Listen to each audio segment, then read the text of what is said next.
Hello, hello.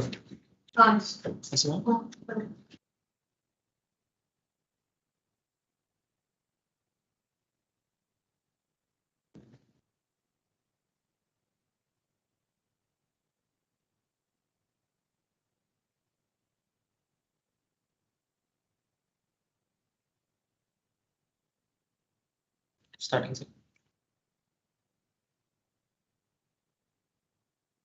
Yeah, good afternoon, everyone. There was some technical glitch, so we have resolved that now, and please bear with us. So, welcome to the third live session for this NPTEL MOOCs course, Social Ecology and Society.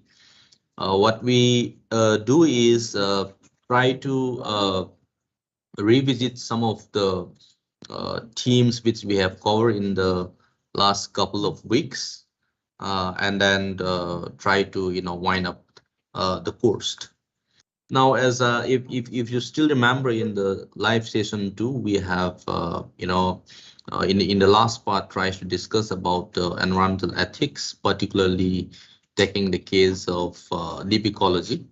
And today we're going to continue with that. That is social ecology, which is also part of that particular discourse.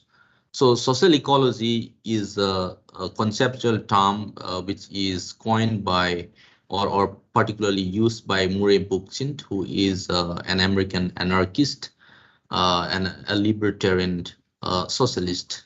So in his book, Ecology and Revolutionary Thought, Murray Bookchin has coined this or used this particular term to a large extent, and it espoused the idea that the study of reciprocal relationship between the human society and the ecological infrastructure. And it also tries to see that, and social ecology claims that the environmental crisis encountering us is a result of the hierarchical organizations of power and the authoritarian mentality, which is rooted in the structures of our society. So in other words, we can say that the environmental crisis which we confront now is embedded in the society or social issues. So therefore, it also goes on to critically look at the Western ideology of dominating the natural world, which arises from these social relationships. So in one of the pieces written by Bookchin that is titled as The Ecology of Freedom, he tries to postulate the idea that the domination of nature by man actually stems from the very real dominations of human by human. So therefore, social ecology in its endeavor attempts to replace our mentality of domination with an ethics of complementarity. So such an ethics reflects a true role, which is to create a fuller, richer world for all beings, not simply about human beings, but for all beings. So this ethics of complementarity has a spiritual dimension that is sometimes described by the social ecologists as the respirations of the natural world. So the spirituality advanced by social ecology is that ecological problems arises from deep-seated social problems, and ecological problems cannot be understood, much less resolved, without really facing the social issues, or rather discussing about the social issues. Because many a times the social hierarchy and this class legitimizes our dominations of the environment and also underpins the consumer system. So the root causes of environmental problems are such as the trade for profit, maximizing our profit, and the industrial expansions, because capitalism in that sense has no boundaries, and it keeps going on, and on. And the identification of progress with corporate self-interest. So social ecology emphasizes that the destiny of human life goes hand in hand with the destination of the non-human world. And social ecology is also believed that things like issues like racism, sexism, or the third world exploitations are a byproduct of the same mechanism that cause the rainforest devastations. So in this pursuit, what Bookchin tries to do is that he calls for a holistic ecological sensibility that would encourage play and celebrate imaginations. Because Bookchin claims that most environmentalists today focuses more on the symptoms of our problems rather than the causes. So mistakenly, therefore, they focus on the technology or the population growth. So social domination in particular originated with human males dominating the females. So many of the ecological feminists in that sense take that stance of the male dominance, which becomes extremely active and ultimately yields a world that is managed by the male elites, and who dominate not only women but also other men. So this sense of dominance, which is deeply rooted in a patriarchal mentality, has caused havoc to the environment in general. So in doing so, the social ecology, refuses to ignore the fact that the harm the elitist society inflicted on the natural world was more than matched by the harm it inflicted on humanity, nor does it overlook the fact that the destiny of human life goes hand in hand with the destiny of the non-human world. So we can only overcome the idea of the ideology of dominating nature by creating of a society without the hierarchical structures or economic classes. So therefore, social ecology also in some way by not only addressing the issues which is embedded in the society, but also it tries to create a kind of an alternative thinking to do away with the environmental crisis which we are facing now. Now we move on to the next theme, that is the ecological feminist philosophies. So first we try to familiarize ourselves with what ecological feminism is all about, that a variety of different feminist perspective which focuses on the nature of the connections between the dominations of women, including other oppressed humans, and the dominations of nature. So this twin process of dominations is something which the ecological feminists tries to address. So the ecological feminist philosophy therefore is philosophical approaches which emphasizes a variety of different connections between feminism and the environment. So if you look at the works of particularly Griffin, Merchant, and Plumwood, these ecofeminist and ecological feminist philosophers mostly highlighted and have argued that ultimately historical and causal links between the dominations of women and of nature are located in the conceptual structures of dominations and in the way women and nature have been conceptualized, particularly in the Western intellectual tradition. So one particular role of feminism and environmental ethics is an attempt to expose and dismantle this dualism, and also to rethink and reconceive those mainstay philosophical notions, uh, particularly, reason, rationality, knowledge, objectivity, which rely on them. So it also challenges the oppressive patriarchal conceptual frameworks, uh, such as, the social isms of dominations. For example, you have racism, classicism, heterosexism, sexism, and as well as naturism, which are, categorized as the unjustified dominations of the non-human nature. So many ecofeminists, particularly Murphy and Shelley, explores the symbolic associations and devaluations of women and nature that appears in art, literature, religions, and theology.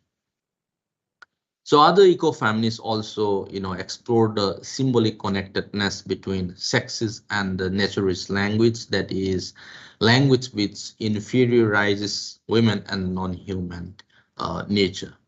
So this also involve raising the questions about whether the sex-gender language used to describe Mother Nature should actually be, accepted or not. So this may also, tries to, engage upon, and much of the ecological feminist philosophical literature on feminism and the environment has linked to ethically. So one particular claim is that the interconnections among the conceptualizations and treatment of women, animals, and the rest of the non-human nature require a feminist ethical analysis and response. So if you look at the works of many of these ecofeminists, one of the main goals of this feminist environmental ethics is to develop theories and practices concerning humans and the natural environment, which are not male biased and which provide a guide to actions in the pre-feminist present. Now, further looking at the issues of, these critics, which are based on the dominations of nature and then which goes beyond the mere condemnations of the ecological crisis. And they also wants to, particularly looked at the challenges that how nature becomes an external other that is merely the stuff of dominations. So they also tries to look into the issues of nature as women, nature as and women as producers of life. So this has been largely, being questions and challenged, and with the violations of nature is linked with the violations and marginalizations of women, especially in the third world countries. So it is also true that women produce and reproduce life not merely biologically, but also through their social role in providing sustenance. So all ecological societies of forest dwellers and peasants whose life is organized on the principles of sustainability and reproductions of life in all its richness also embody the feminine principles. Particularly, if you look at the works of Maria Mais, it has called women's work in producing sustenance, particularly, the production of life, and views it as, a truly productive relationship to nature, because women not only collected and consumed what grew in nature, but they made things grow. So therefore, one could see that women's interaction with nature and their own nature, as well as the external environment, was seen to be a reciprocal process. So therefore, they conceived of their own bodies as being productive in the same way as they conceive of the external nature being so. So one can also see that we have taken up the issues of the case of the Chipko environmental conservation movement in India, and the feminist movement actually popularized Chipko, pointing out that the poor rural women work long distances to collect fuel and food, and thus are the frontline victims when it comes to the forest destruction. So perhaps the Chipko in a way has become one of the pioneer feminist movement when we talk in the context of the Indian subcontinent. So now we also move on to looking at the indigenous knowledge or traditional ecological knowledge system by engaging upon the works of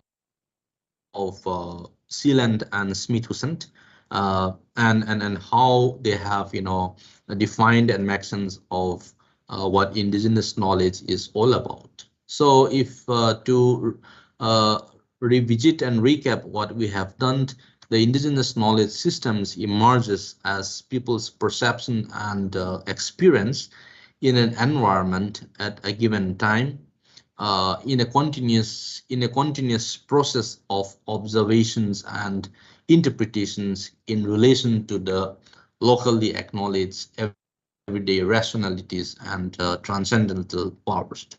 So therefore, from the works of these scholars, it is also known that indigenous knowledge system is embedded in culture and much more than a science to those who practice it. So for those who practice this knowledge system, if science is just a small part of knowledge, treating indigenous knowledge as science diminishes its breadth and value. So in that sense, we can say that indigenous knowledge is something which is passed on by experience and practical demonstrations, more often shown that articulated. It is as much skill as concept. And the knowledge systems of the indigenous peoples are being stored in their memories and activities, and are usually being expressed in stories, songs, folklores, proverbs, and cultural values, beliefs, and various other things. And it can goes on to the extent of the agriculture practices, the equipments, materials, which they have been constantly using and engaged upon. So therefore, we can it suffice to say that the indigenous knowledge system is based on an intimate knowledge of the land, water, and various other based on their surroundings. So therefore, this relationship between all aspects of the environment is more holistic than which is based on the very narrow understanding.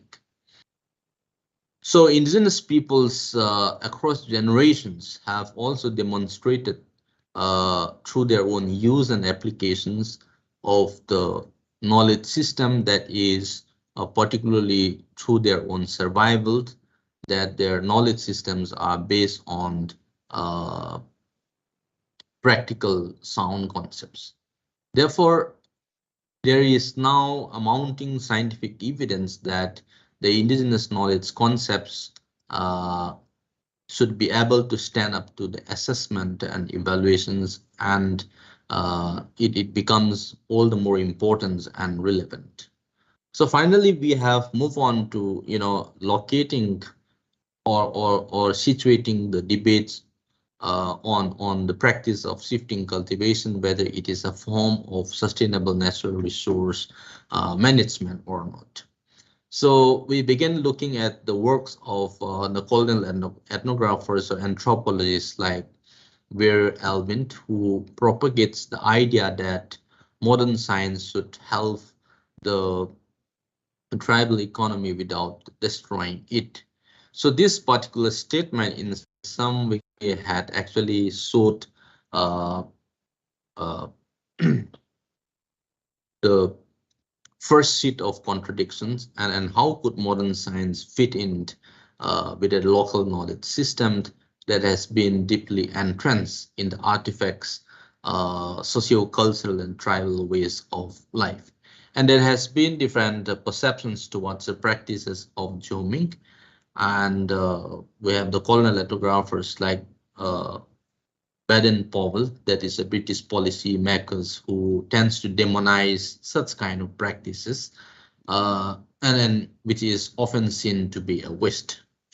So this course has spanned across, 30 hours lectures that is divided into 12 weeks. And